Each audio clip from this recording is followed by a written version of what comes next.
Cook with Kailash આજે આપણે એપલનું શાક બનાવીશું. તેના માટે મેં 2 સફરજન લીધા છે. તેને ધોઈ નાખ્યા, બરાબર સાફ કર્યા અને સોલી નાખ્યા. સોલીને મેં 2 સફરજન લીધા છે. સમારીને મોટા મોટા ટુકડામાં આપણે કરવાના છે તે લીધા છે.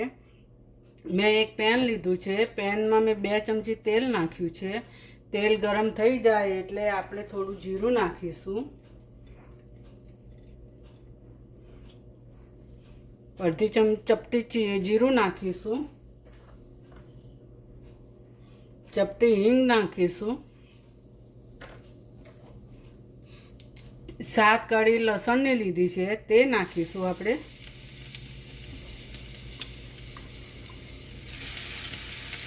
તેને બ્રાઉન કલરની થવા દેવાની છે આપણે.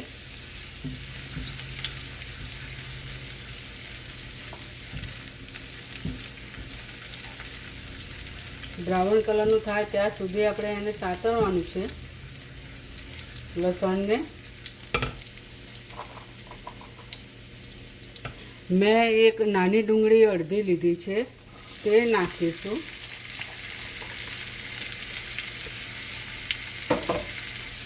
તેને આપણે બ્રાઉન કલરની થવા દઈશું.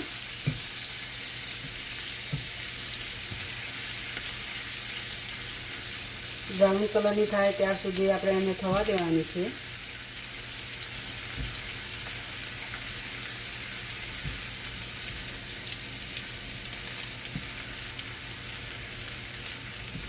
આપણે હલાવતા જ રહેવાનું છે આ રીતે.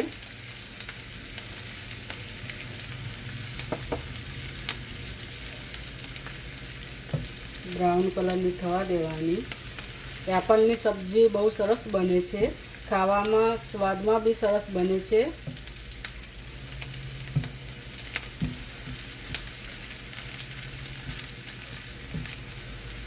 બ્રાઉન કલરનું થાય ત્યાં સુધી આપણે સાતરવાની છે ડુંગળીને.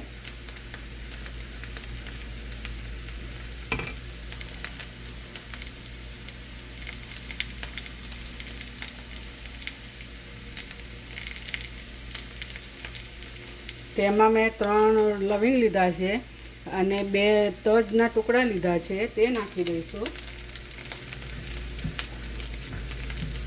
આપણે ડુંગળી બ્રાઉન કલરની થઈ ગઈ છે. તેમાં મેં 2 ટામેટાં લીધા છે તેને મેં પીસી દીધા છે. તે ગ્રેવી આપણે નાખી દઈશું અંદર. ટામેટાં પૂરી નાખી દઈશું.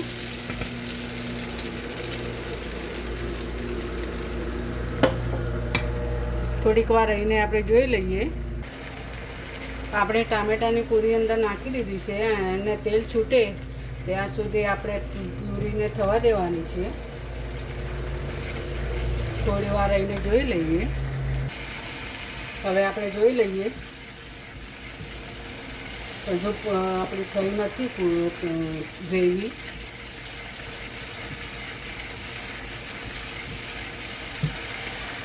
તેને હલાવતા જ રહેવાનું છે તેમાંથી તેલ છૂટે ત્યાં સુધી.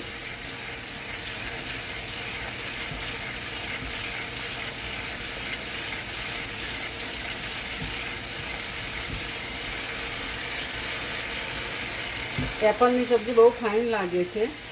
એને આપણે એપલ લાવીને સોલીને સાફ કરીને મોટા ટુકડા રાખવાના. મોટા ટુકડા રાખીને એને સમારી દેવાના છે. તેને આપણે રાઈસ સાથે અને રોટલી સાથે, પૂરી સાથે, બધાની સાથે ખાઈ શકાય. આપણું તેલ છૂટી ગયું છે. હવે તેમાં આપણે થોડા મસાલા કરી દઈશું. અડધી ચમચી ગરમ મસાલો આપણે ગેસ ધીમો કરી દઈશું.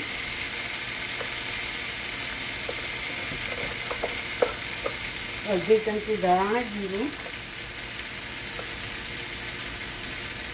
1 ચમચી લાલ મરચું, કાશ્મીરી મરચું લીધું છે મેં.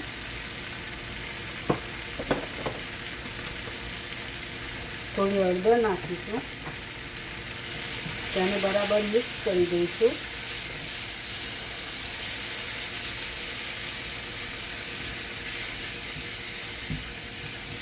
આપણું તેલ છૂટી ગયું છે. તેલ છૂટે ત્યાં સુધી આપણે ગ્રેવીને હલાવવાની છે. તેમાં મેં 2 ચમચી મોટી 2 ચમચી દહીં લીધું છે, તે નાખી દઈશું.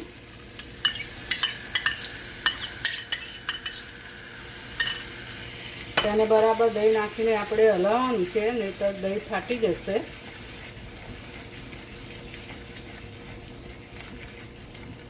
બરાબર આપણે હલાવતા જ રહેવાનું છે જ્યાં સુધી આપણું તેલ થોડુંક છૂટે નહીં ત્યાં સુધી.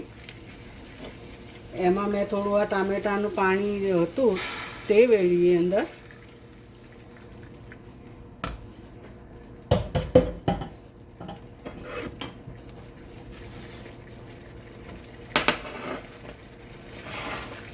તેલ એમાં પણ આ તેલ છૂટશે હમણાં.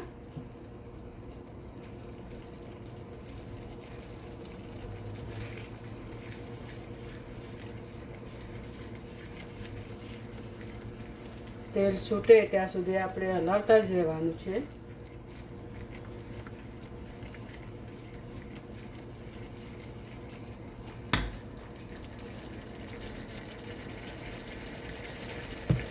સ્વાદ અનુસાર મીઠું નાખીશું. તેને બરાબર મિક્સ કરવાનું છે આપણે.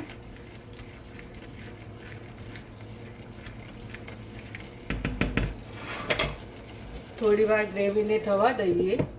5 મિનિટ રહીને જોઈ લઈએ. હવે આપણે જોઈ લઈએ. આપણું તેલ છૂટી ગયું છે બરાબર.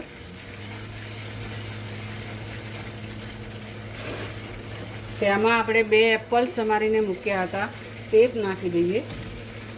સફરજન મીઠા હોય એટલે આપણે બીજી કોઈ ખાંડ કે કંઈ નાખવાની જરૂર નથી પડતી. ખટ મીઠા હોય એટલે શાક આપણું ખટ મીઠું થશે.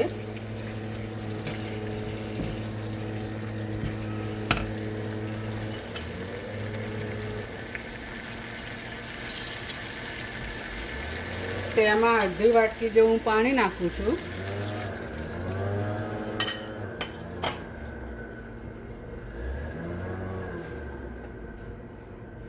આપણે આ રીતે થોડુંક પાણી નાખીને 5 મિનિટ ચડવા દેવાનું છે.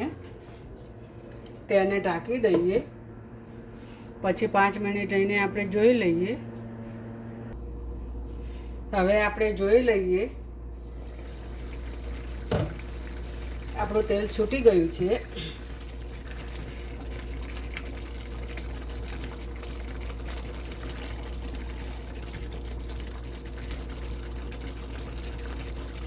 આપણા સફરજન ચડી ગયા છે. એને આપણે ગળવા નથી દેવાના, આખા જ રાખવાના છે. આપણે ગેસ બંધ કરી દઈશું. તેલ છૂટી ગયું છે બરાબર. તેમાં આપણે મેં 10-15 ડાળી ધાણા લીધા છે. તે ધોઈને સાફ કરી દીધા અને ઝીણા સમારી દીધા અને એને અંદર નાખી દઈશું.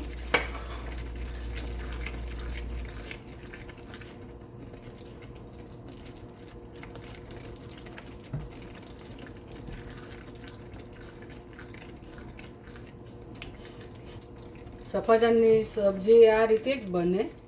બહુ સ્વાદમાં સરસ લાગે છે. મને તો બહુ સરસ ભાવે છે. હું તો ઘણીવાર બનાવતી હોઉં છું, પણ આજે મને થયું કે લાવો આપણે એનો વિડીયો બનાવીએ. નવી સબ્જી એક બને એટલે મેં વિડીયો બનાવ્યો તેનો.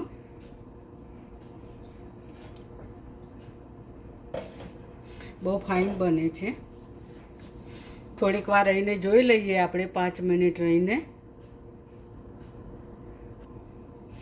હવે આપણે જોઈ લઈએ. જો બરાબર તેલ છૂટ્યું છે ને બધી બાજુ આપણે એકદમ તેલ છૂટી ગયું છે તો આપણી સબ્જી એકદમ બહુ જ ફાઇન બની છે. આ રીતે આખા ટુકડા રાખવાના છે આપણે. બહુ એકદમ ઝીણા નથી કરી દેવાના ને એકદમ ગળવા પણ નથી દેવાના. ચડી ગયા છે. હવે તેને આપણે કાઢી લઈએ.